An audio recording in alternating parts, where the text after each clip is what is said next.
back. I told you guys I was gonna get back into finishing this list of, the complete list of vampire movies, and jumping into it, man. This thing's been great, even from my perspective. I've learned a lot about vampires and the genre in general, especially right now. I'm really coming into it with a much greater respect for some of the European countries that have contributed. We're talking about, Italy. It's come through with a nice couple that are on the list. France kind of surprised me as well. And, Mexico giving some major contributions. So just worldwide, the UK as well has really been in the mix. Germany early on. And it's been a great list to go to. I've kind of broken some of the movies down. So as we have like greater questions about them, man, we can easily start to jump into it. So I'm going to get right into it right now. I kind of dropped off right at the start of the 70s. So let's pick up from that point. Let's get into it from the 70s standpoint and what's really going on. In Belgian theatres. The film portrays vampirism through erotic and psychological themes. 1971, Lust for a Vampire is released in UK theatres. The film is a sequel within Hammer's Carmilla cycle. 1971, The Omega Man is released in US theatres. The film adapts Richard Matheson's novel I Am Legend. Yeah, that's weird that, I Am Legend, I think, appears in some myths as both the zombies, kind of depend on how you hear the creature. But the I Am Legend story, you can see this is the second time that film has come up on this list about vampires. So it shows how prevalent it was even before it got, remade into the Will Smith version of I Am Legend. 1971, The Velvet Vampire is released in US theatres. The film presents vampirism as a surreal psychological experience. 1971, The Devil Came from Akasava is released in Spanish theatres. The film incorporates African vampire folklore. 1971, The Night of the Devils is released in Italian theatre. No, I want to really quickly go back and touch on that previous film. A Spanish film, right? The Devil May Come From, right? That's pretty powerful. A Spanish flick that's reflecting African vampiric lore. And again, lots of cultures have, what you would call vampire lore, including Africa. So we most often attribute it to, Eastern European, Baltic kind of belief systems. But clearly the impact of vampires is huge all over the globe. The film adapts Alexei Tolstoy's vampire story The Family of the Vordelak. 1972, Blackula is released in US theatres. Yeah, so let's go and pull this one up, man. This is one of the dopest films around. I'm not going to lie to you guys, man. You guys have to check out Blackula. It's very important. Blackula, the film. This is a very important film. Like, you can see some images down there. I'm going to click on this dude. Like, this is it right now, man. I think this has to be the first black representation or black inspired, vampire film like on this scale. And it was totally cool. It was actually very much in the time. I think the film really sticks to a lot of like kind of classic vampire beliefs. Like, he had power, he had hypnotism. I think he even changed forms. He definitely seduced people. He was very, very like suave. He was like I think he was like an African prince. But man, full bore, no stop, like one of the better, kind of, it's just coming out of the blaxploitation era. And we'll talk about blaxploitation films in a whole separate piece. But man, this was really man, it really like kind of captured the essence of like culturally what was going on in the community, what was, how they felt about, African culture was kind of emerging at this time. So this is a great film coming from that era of filmmaking. The film reimagines Dracula through blaxploitation cinema. 1972, Dracula AD 1972 is released in UK theatres. The film places Dracula in a contemporary London setting. 1972, The Blood-Spattered Bride is released in Spanish theatres. The film loosely adapts themes from Carmilla. 1972, The Night Stalker is released as a television film in US theatres. The film introduces the character Karl Kolchak. 1972, Santo and Blue Demon vs. Dracula and the Wolfman is released in Mexican. This is insane right here. This is the second time we've seen Santo. Let's look this up. I just gotta see if we can get some images for this one here, because we've seen Santo and Mujeres Vampiros like just a few years prior, right? Santos and the Blue Demon versus Dracula and the Wolfman. Yeah, I mean, again, this is the collision of, clearly wrestling culture, right, meets vampire movies. But there it is, man. Live and direct. You can see there were no joke about this. What can I say? That's the proliferation of vampire movies, like, at its best. When you can get this combination here, Santo and Blue Demon versus... It's a tag team, man. It's a tag team with two wrestlers going up against, Dracula and the werewolf at the same time, man. You're some bad dudes, man. You guys are definitely some wild boys for pulling this one together. Theaters. The film combines luchador cinema with classic monsters. Yeah.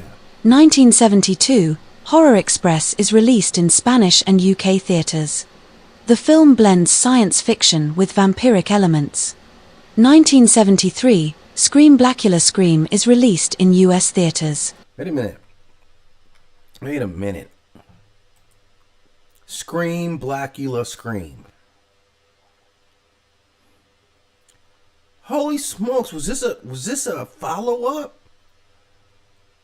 Was this a follow-up? And is that Pam Grier? That definitely is Pam Grier, guys. Let me stop for a moment. Scream Blackula Scream. Is that Pam Grier I'm seeing in this movie?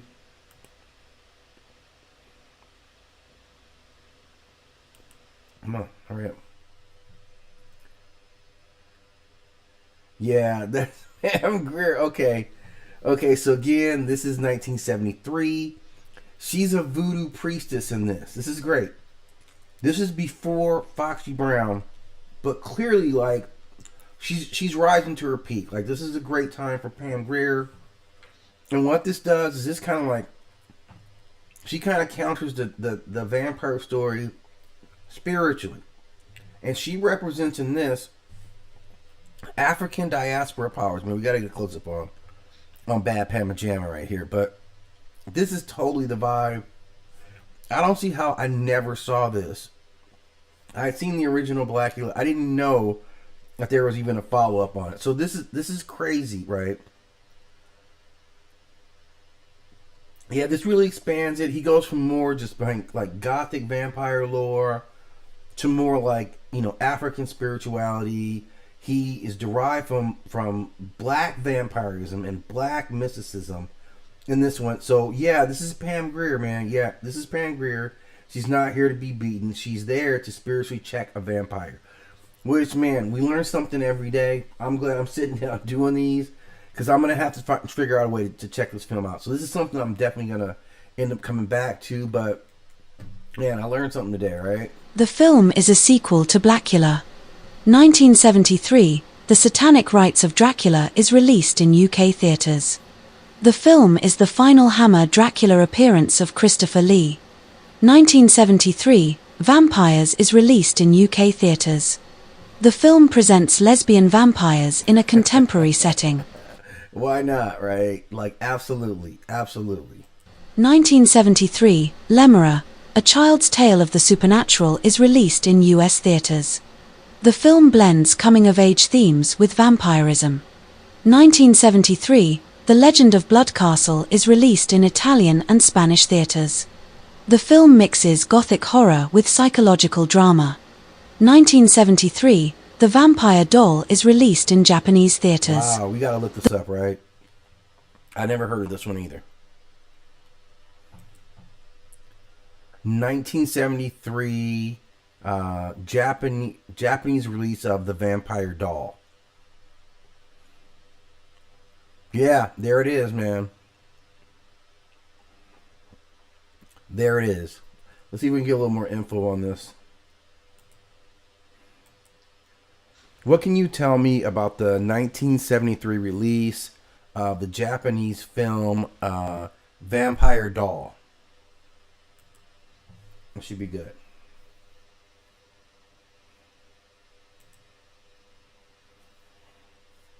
Some cold-blooded artwork, man.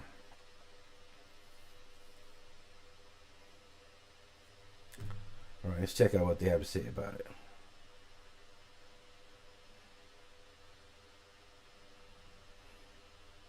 Wow, it's putting up a lot of info about this flick here, but bear with me for a sec. This is kind of going to work here, okay?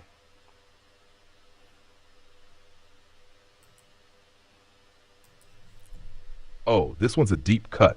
And yeah, it absolutely belongs in your vampire timeline. Ha!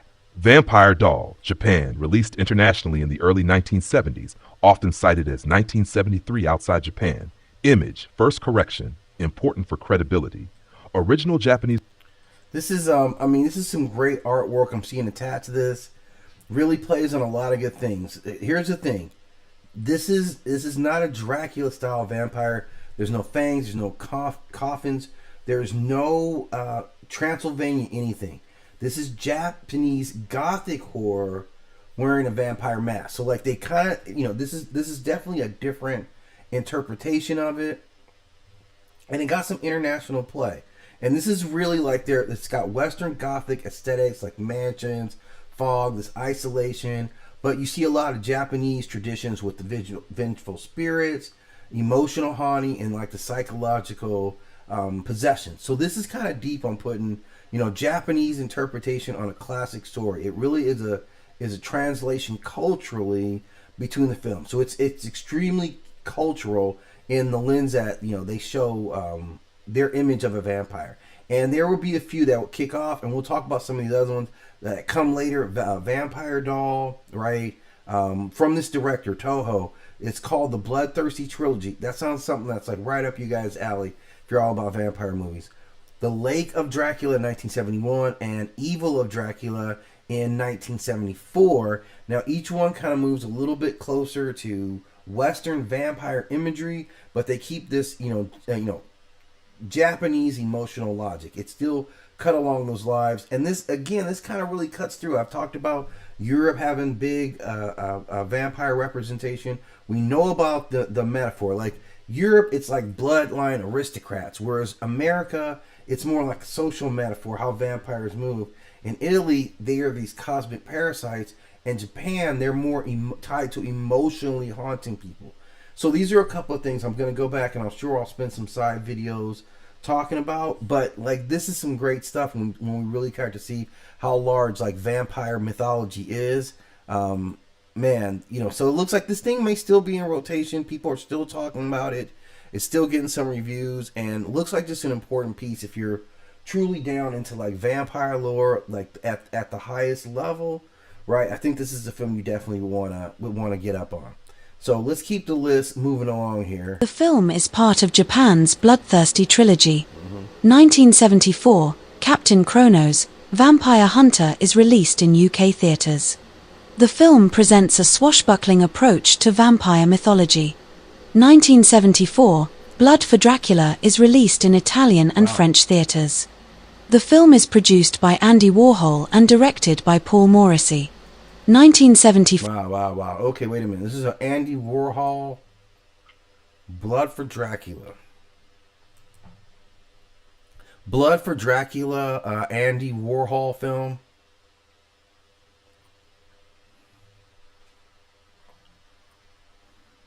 Yeah. Wow, man, I bet this was crazy. I bet this was really, really a crazy movie. This is Andy Warhol's take on a vampire movie, on Dracula, right? So, yeah, I don't know if I'll be stepping into that one, but possibly, man. I'm definitely intrigued by it. 4. Andy Warhol's Dracula is released in Italian theatres. The film portrays Dracula as physically weakened by impurity. 1974, The Vampire Happening is released in West German theatres. The film blends horror with psychedelic musical elements. 1974, The Living Dead at Manchester Morgue is released in Spanish theatres. The film connects vampiric ideas with social decay themes. 1975, The Legend of the Seven Golden Vampires is released in UK and Hong Kong theatres. Now, this is the first time I've heard about any of these films being released in Hong Kong theaters. This is literally the first mention of it. Obviously, we know the UK is still very strong in vampire mythology. So, yeah, definitely seeing Hong Kong. This is another culture that's being added to the list, in some way embracing the same vampire myth that we keep seeing everywhere else. The film crosses Hammer horror with martial arts cinema. Nice. 1975, The Devil's Wedding Night is released in Italian theatres. The film incorporates medieval vampire folklore. 1975, The Return of Count Yorga is released in US theatres. The film is a sequel to Count Yorga, Vampire. 1975, The House of Lost Women is released in Spanish theatres. The film blends erotic horror with vampire mythology. Very nice, Spain. All right. 1976, Grave of the Vampire is released in US theatres. The film presents vampirism as hereditary trauma. 1976, The Bloodsucker Leads the Dance is released in Italian theatres. Very nice title. Very nice title, by the way. The film is part of Italy's Gothic horror cycle. 1976, The Arena is released in Italian theatres. The film combines exploitation cinema with vampiric elements. 1977, Martin is released in US theatres. I'm not familiar with The that. film portrays vampirism as ambiguous and psychological. 1977, Alucarda is released in Mexican.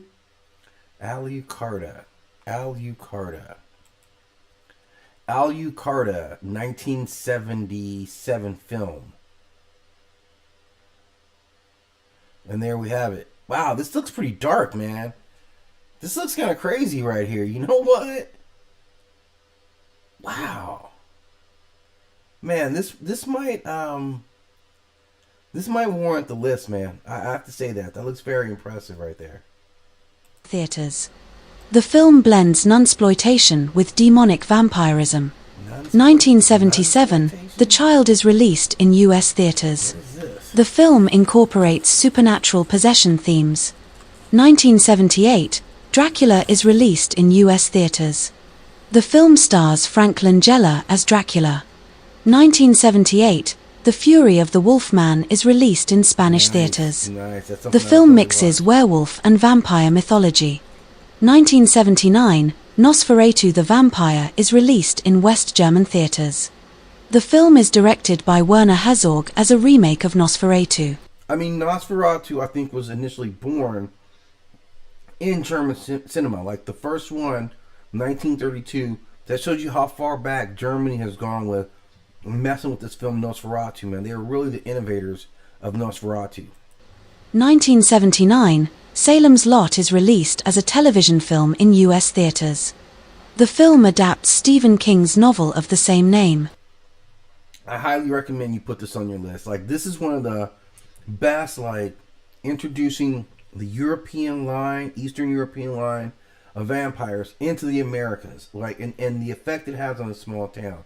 Like, I would say this is, like, kind of essential. In my mind, this is one of the essential vampire movies that you really, really have to understand and know. Because the lore that comes out of this would be, a lot of films will be built on specifically following this lore that was associated with this film, and I think it was kind of ahead of its time. And it's our first like real look at that. Like, wow, this is a real vampire dude that, like, you bury him, he has to be in his own soil. Like, this was every single part of like traditional vampire lore. 1979, Love at First Bite is released in US During theatres. that film, The film presents Dracula in a romantic comedy format. yeah. 1980, Vampire Circus is released in US theatres. The film is a late entry in Hammer Films' horror cycle. 1981, The Monster Club is released in UK theatres. The film adapts short stories by R. Chetwynd Hayes. 1983, The Hunger is released in UK and US theatres. The film stars David Bowie and Catherine Deneuve as immortal vampires. What? David Bowie? Wait a minute. I don't know if I've heard of this film before. Let me look this up. David Bowie, The Hunger. Man, and there he is, man. Man, David Bowie was a little more prolific in movies than man. I don't think he's really taught. This is a few movies we've seen David Bowie really do his thing in. So, man, I wasn't aware. I wasn't aware of David Bowie. 1985, Fright Night is released in US theaters. One of my faves. The film combines suburban horror with traditional vampire mythology. 1985, Life Force is released in UK and US theaters. The film presents vampirism as an extraterrestrial phenomenon. I'm not agreeing with that. I'm not agreeing with that. What year is that? 1985, Life Force.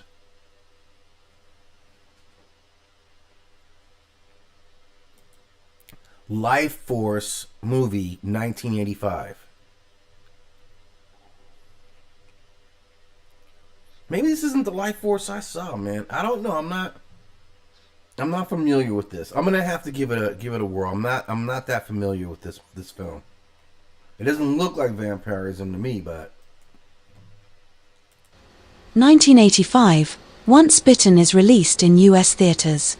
The film portrays vampirism within a teen comedy format. 1987, The Lost Boys is released in US theaters. The film man, you know what I gotta say? It. This film right here, The Lost Boys, 1987. I mean, I really feel like for Gen X, this is one of the most important vampire movies, man. Like, this really changed the game and redefined modern vampirism. Like a look, a feel, an attitude about vampires. It was a whole different thing. Like, clearly they had a way they were doing their hair, how they were rolling. This is Keith Sutherland. This is Jamie Gertz. This is back in the day, so this is kind of like deep.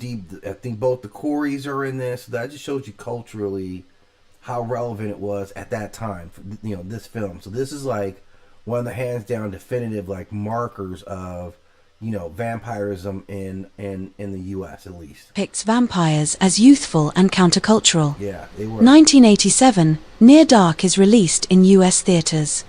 The film presents vampires as nomadic predators in the American Southwest. 1987, The Monster Squad is released in US theaters.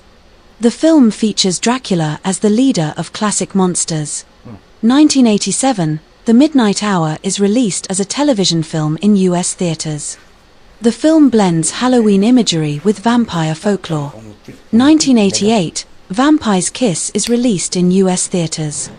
The film portrays vampirism as psychological delusion. 1988, Fright Night Part 2 is released in US theaters.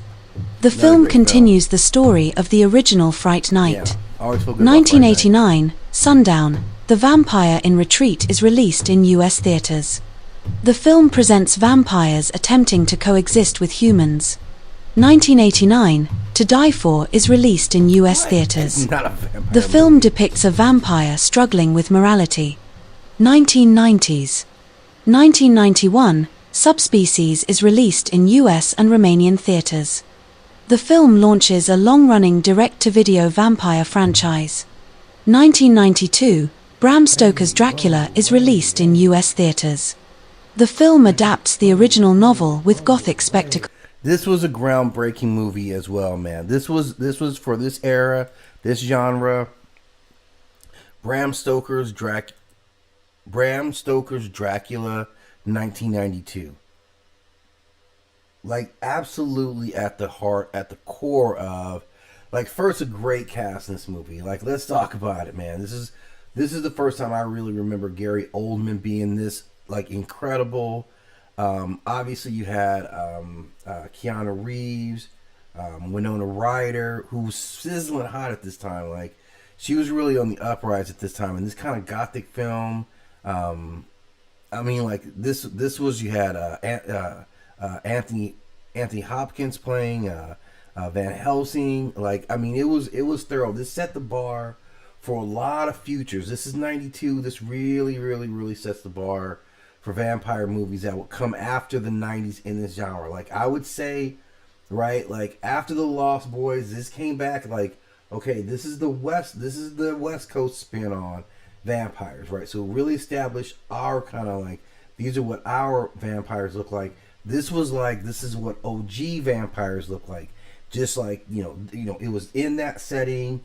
It was great for the time period. We got to see, the kind of religious aspect of vampirism, or at least to start, because they go that whole route. And I mean, it was very well done that he had traveled across time to get this woman, and just the conflicts of everyone who came together to hunt him, what they had to go through, like what it cost, like like well done all the way through. This was one of the better vampire movies I think done in the States, and just for the era, it was extremely important vampire flick. Definitely well done with this one. 1992, Buffy the Vampire Slayer is released in US theaters. Man, let's talk about it, man. Like again, Buffy the Vampire Slayer film. Like I never ever messed with the series, right? I didn't, because this was my Buffy right here. That was it. Like I never went off, and I believe the series was great. The series was also very important, right? But this was, it was Christy Swanson. Like that was Buffy, and again, like we kind of see following up on the Lost Boys. We can kind of see during the '80s we're kind of putting our own twist down to vampirism, and this was another film that was right in that crux. It's very important because this is operating out of Southern California. This was like the ultimate like girl, right? So like just bringing that all together. Now she's a vampire hunter. That was wrapping up that package, man. Nicely done representation, and obviously spawned a series that was even bigger than the original films. The film introduces a character later adapted into a television series. 1992, Innocent Blood is released in US theaters. The film blends crime drama with vampire mythology. 1993, Cronos is released in Mexican theaters. Mexico's still going The film strong. is directed by Guillermo del Toro. Wow, that's 1994, obviously Guillermo del Toro is a beast director, even growing stronger now. So anything he touches, I'm sure that was good, man. That's a powerful film there. Interview with the Vampire is released in US theaters. Okay, this is another staple. This just shows how much we love vampire movies, man. That like we just put more and more into them. Interview with a Vampire, 1994. Like you can tell by who's in this movie how impactful it was. Like these are all huge stars at this time. Like even at their peak, even bigger than what they are right now for Tom Cruise and Brad Pitt, which is like Tom Cruise is already like killing it, right? He's already the known commodity. Brad Pitt is coming up real strong. He's got some hits, going for him. Antonio Banderas is pretty solidly there. Even Christian Slater is pretty big. Obviously for the young girl, Kirsten Dunst, this is her like developing, and like I think she's closer to getting to her peak. These guys are obviously still going pretty strong, but like this culturally, huge film. It really brought back that gothic look. Like, so you see we've been on this pendulum kind of showing more of our West Coast, but then you get some OG stories like this being an adaptation off the Anne Rice's novels about vampires. So this is the US. Like the US is still like very much embracing vampires. Vampires clearly are good looking for us. Like you're not gonna be ugly and be representing vampirism over here. That's not how we roll with it.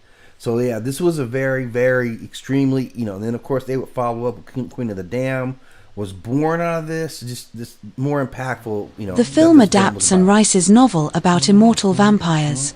1994, Nadja is released in US theaters. The film presents an art house reinterpretation of Dracula. 1995, Vampire in Brooklyn is released in US theaters. The film stars Eddie Murphy as a modern vampire. 1996, From Dusk Till Dawn is released in US theaters. The film blends crime thriller elements with sudden vampire. From Dusk Till Dawn, I'm going to pull up some images of this. This was a really important film as well. From Dusk Till Dawn.